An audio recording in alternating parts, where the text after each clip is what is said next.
ওই আজকের পর থেকে আর তুই ভাত খেতে পারবি না। ভাত তুই তখনই খেতে পারবি যখন তুই 500 টাকা করে কামাই করবি। আরে বাবা, আপনি 500 টাকা কথা বলছেন না, আমি সন্ধ্যার সময় দিয়ে দিব।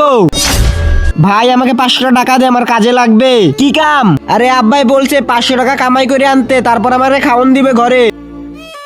এই নে। হ্যাঁ বেটা, টাকা নিয়ে আইছো? হ্যাঁ বাবা নিয়ে আইছি, এই নাও। বাহ বেটা। বাবা তুমি এটা কি করলে? তুমি কি ফ্রি ফায়ারকে ভালোবাসো নাকি তোমার মা বাবাকে? যদি মা বাবাকে ভালোবেসে থাকো ভিডিওতে লাইক দিয়ে চ্যানেলটা সাবস্ক্রাইব করে দাও। লাইক সাবস্ক্রাইব না করলে বুঝবো তুমি তোমার বাবা মাকে ভালোবাসো না। 1 নাকি 2 তুমি কমেন্ট করো। যা বাবা ভাত খা। এই বাবা, মনে আছে সন্ধ্যার সময় 500 টাকা আনতে হবে? ঠিক আছে। আরে ভাই 500 টাকা দে না। এখন কি আবার হইছে? আরে ভাই বাবার দেওয়া লাগবে। ঠিক আছে এই নে বাবা, এই নাও 500 টাকা। আজকে আবার তুমি টাকা ছিঁড়ে ফেলাইছো।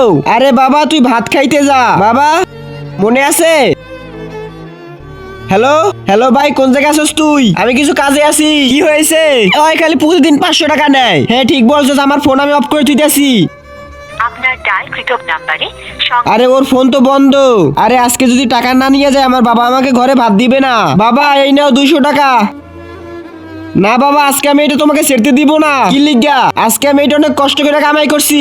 আজকে তুই কষ্ট করে কামাই করছিস, সে লিগা তো মায়া লাগতে আছে। কিন্তু আমি প্রতিদিন কত কষ্ট করে কামাই করে, আর সেই টাকা তুই খালি উড়াইছস। সময় থাকতে ফ্যামিলির হাল ধরুন।